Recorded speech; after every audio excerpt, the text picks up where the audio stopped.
Hey everybody, it's Rob the Backyard Gardener, and it is definitely time for an update on my apple tree and its fruit.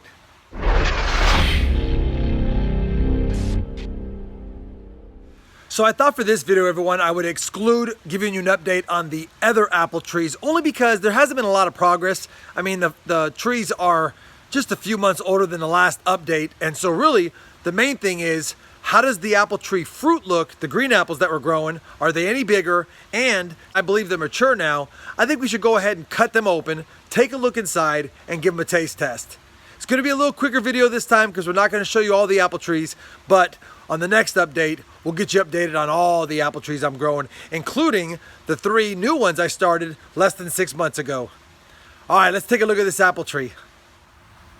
So here's the apple tree that actually set fruit in its month 27, and right now we're at just over 33 months, almost 33 and a half months. And so the fruit have been on here for 6 months and a few days. So they're about 185 days or so that the fruit have been on here.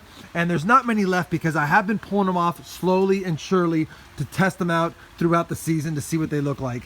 This is the last one of the pollinated from Mother Nature apples. It's tiny, it didn't do much, but I will tell you, we started to get a little more size on these 2 green apples over here.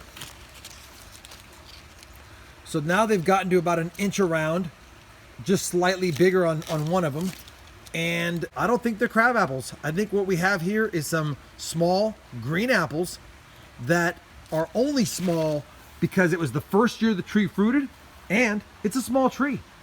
So I probably should have cut the fruit off and let the tree get bigger because it did stunt the tree having to support. It had about at one point 12 or 13 little apples on it, but I've been plucking them every couple of weeks, trying to allow the other ones to get bigger and let the tree focus back on growth. The tree's a beautiful tree though. It's healthy as can be. Its leaves look great. It's got several good leaders up here. It's got a pretty good canopy. The only problem is we do have this issue to deal with, and I'm tempted here probably in the next 2 months, once the first freeze hits, to cut off this second leader, and then I'm going to wrap it at the base to prevent any disease, or at least try to. I might even use some of that tree paint to prevent any disease. I was really nervous about doing it because I'm afraid to kill the tree. Worst case is I'll just cut it slightly past. I'm not going to make it too flush, but you guys let me know. Should I cut it flush, or should I cut it up here and wrap it? That way we could try to eliminate some kind of fungus infection getting inside the trunk. I'm a little bit naive when it comes to splitting leaders. If you guys have any resources that you think I need to read, let me know, or that you could share with me. But let's get back to the fruit. So today we're going to do a pretty simple job here. We're just going to pluck off all 3 of the fruit pieces that are on here. There might be a 4th. I guess I should inspect it real quick and make sure I didn't miss one, but I'm pretty sure I've gotten all of them off besides these ones. Yeah, so let's go and grab the 2 big ones down here too. We'll grab them both, just like this. So here's the 3 apples.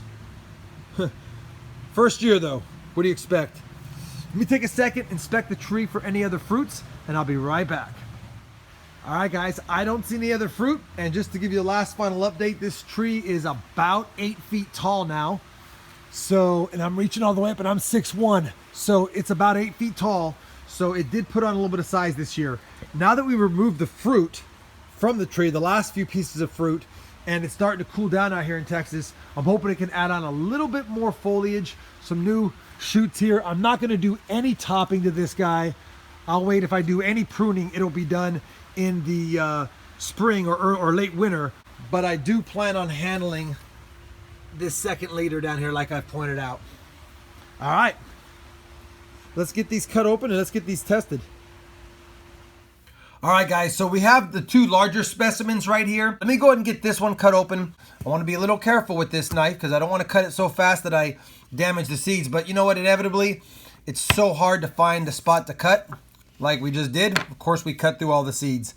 One of the ways you want to make sure an apple is ripe is the seed coating should be brown.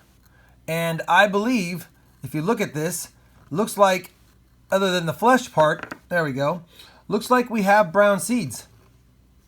So these should be ripe. Now I've split these, unfortunately, some of them at least, like that one there. And this one here is mostly split. We dump them out. And maybe there's a second one in here that I missed. Yeah, it looks like it could be one. So some of you have asked, hey Rob, will you grow seeds from apples from your tree grown from seeds? And I will. Obviously this tree produced this year, so it'll probably produce again next year. So I'm not interested in growing premature fruit seeds, which is why I don't care about these seeds right here. Now, they're not fully damaged, so it's not without saying that I might not try to grow that one right there or the other one, but it definitely looks as though we might have mature seeds in here, which means this is pretty much mature apples for that size tree for this year.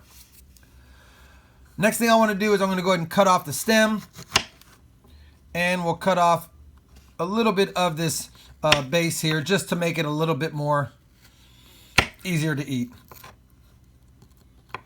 I do want to give this guy a taste test. It does feel like it's a little bit hard still. Looks like we got another seed right there. And there's definitely no shortage of seeds in these little guys for sure. All right, now that we've got that done, I think the next order of business is to go ahead and give it a taste test and kind of describe to you guys what I'm tasting here. But you can see it appears as though the fruit is a little bit dry, and I think it's because it's compressed into such a small apple. But let me take a taste test real quick. Other than it being a little bit dry, it is sweet. Has that little bit of that classic sourness that you will get from a green apple though. But you can definitely tell that this tree might be an actual green apple tree next year. I'm curious to see if the fruit get bigger next year when the tree's larger and it's in its second season to produce flowers and fruit. But the jury's still up. Let me give another test of this one. Yeah. I'll tell you, if that's a crab apple, it's the best tasting crab apple I've ever had. And if it's a green apple, it's definitely a little bit dry inside for sure. I believe that these are possibly just small green apples from a small immature tree. I think what I'll do next is cut this open myself, bring it back in when I'm done if there's anything different to show on it. All right, guys, so what I've done on this one is I went ahead and quartered it, and I quartered out a little bit. We ended up with 5 seeds that if I wanted to try to grow, I probably could, but they're from immature fruit, so I don't know what they would do. I might try to grow them for funsies and see what happens. Let me know if you guys would be interested in seeing these seeds to see what they do. Might be a waste of my time because you want to get seeds from mature fruit, not immature fruit, but they might grow. So this one was a little bit more juicier when I cut it, but it dries out quick. I'm going to give this big chunk a try and let you know if there's any variance in what it tastes like.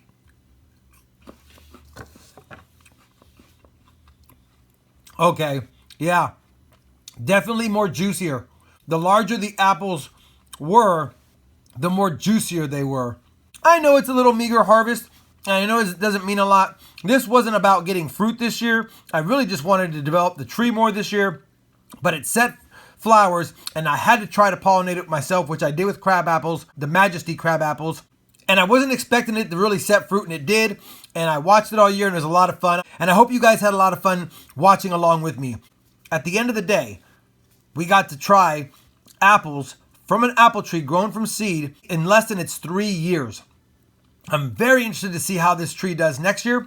I'm also interested in seeing how my other apple tree grown from seed that didn't set fruit this year, if it does flower next year. And then I've got 3 other ones that I started from seed that are coming into their own as well. Plus, I've got 3 more ones that I started from Honeycrisp apples that are now about 6 months old, which I will catch you up in the next video.